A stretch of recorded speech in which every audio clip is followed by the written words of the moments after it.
आज हम बात करेंगे 40 और 50 के दशक की सुपरस्टार अभिनेत्री और मशहूर गायिका सुरैया की। सुरैया बॉलीवुड इंडस्ट्री में एक बड़ा नाम थी।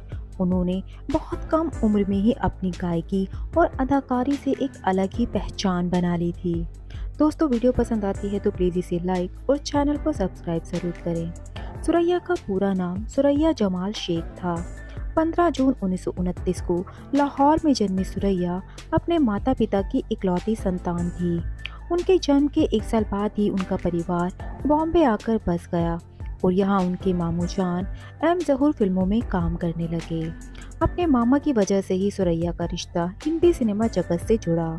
सुरैया में गायकी और एक्टिंग का टैलेंट बचपन से ही था। वे अक्सर अपने मामा के साथ फिल्म के शूट पर जाया करती और यहीं साल 1941 में उन्हें ताजमहल फिल्म में युवा मुमताज महल का किरदार निभाने का मौका मिला। इस फिल्म के बाद उन्होंने कभी भी पीछे मुड़कर नहीं देखा। उन्हें एक के बाद एक फिल्में मिलने लगी। एक्टिंग के साथ साथ उनकी गायकी का सफ़र भी शुरू हो चुका था।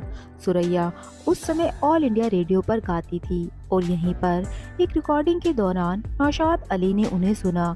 वे सुरैया की आवाज़ से इतना प्रभावित हुए कि उन्होंने अपनी फिल्मों के लिए सुरैया को प्लेबैक सिंगर के तौर पर काम दे दिया। साल 1943 में आई फिल्म इशारा ने उन्हें रातों रात फिल्म स्टार बना दिया। इस फिल्म में सुरैया को अभिनेता पृथ्वीराज कपूर के साथ बतौर लीड हीरोइन काम करने का मौका मिला।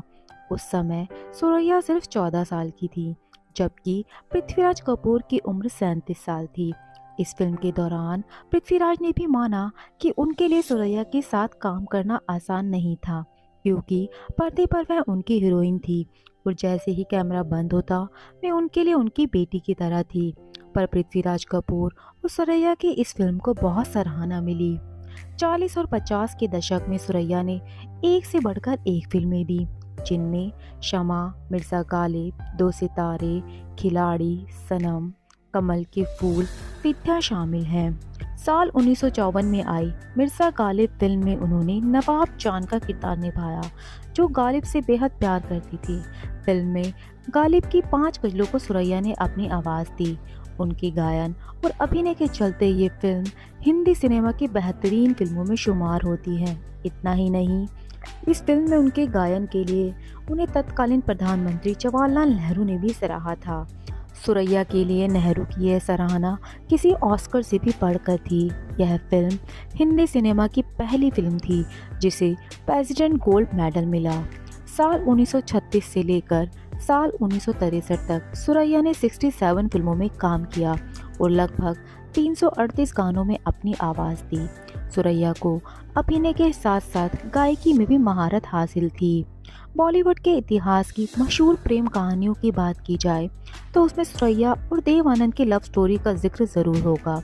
सुरैया देव आनंद से इस कदर प्यार करती थीं कि वह ताउम्र कंवारी रही।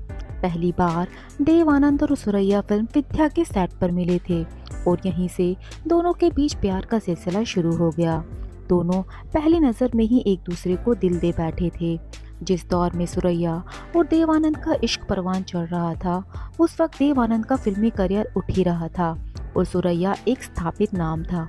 देव आनंद सुरैया से बहुत प्यार करते थे। देव आनंद ने सुरैया को 3000 रुपये की एक हीरे की अंगूठी दी थी। सुरैया ने एक इंटरव्यू में कहा था, एक दिन शूटिंग के दौरान मैंने देव की दी हुई अंगूठी अपनी उंगली में पहन ली, लेकिन नानी को इसकी खबर लग गई। उन्होंने ज़बरदस्ती मेरे हाथ से वो अंगूठी निकाल ली। मुझे पता था कि देव ने दोस्तों से उधार लेकर मेरे लिए वो कीमती अंगूठी खरीदी है। मैं उस रात बहुत रोई। सुरैया और देव आनंद के इश्क की चर्चे जब फिल्म इंडस्ट्री में होने लगे तो सुरैया के परिवार तक बात पहुंच गई। सुरैया के घर में उनकी नानी की चलती थी। जब उन्हें दोनों के प्यार की भनक लगी तो उन्होंने देव आनंद के घर आने पर रोक लगा दी। सुरैया की मां देव आनंद को बहुत पसंद करती थी। दरअसल अलग धर्म होने की वजह से सुरैया की नानी को यह रिश्ता पसंद नहीं था। उन्होंने सुरैया पर भी पाबंदी लगानी शुरू कर दी। सुरैया की नानी ने फैसला कर लिया था कि वे कभी सुरैया और देव आनंद को एक नहीं होने देंगी और हुआ भी बिल्कुल ठीक ऐसा ही। आखिरकार देव आनंद ने बाद में कल्पना कार्तिक से शादी कर ली, लेकिन सुरैया उनके प्यार में ताउम्र कुंवारी रही। भले ही देव आनंद के साथ रहने के लिए वह उस वक्त हिम्मत न जुटा पाई हो, लेकिन हमेशा वह उनकी यादों में ही खोई रहती थी। साल 2004 में 74 साल की उम्र में जब सुरैया ने इस दुनिया को छोड़ा, तो हर किसी को उम्मीद थी कि देव आनंद उन्हें आखिरी बार देखने जरूर आएंगे। हालांकि ऐसा नहीं हुआ और ये लव स्टोरी यही खत्म हो गई। दोस्तों, ये वीडियो आपको कैसी लगी, आप हमें कमेंट करके ज़रूर बताइएगा। और अगर आपको ये वीडियो पसंद आती है तो प्लीज़ इसे लाइक और चैनल को सब्सक्राइब ज़रूर करें।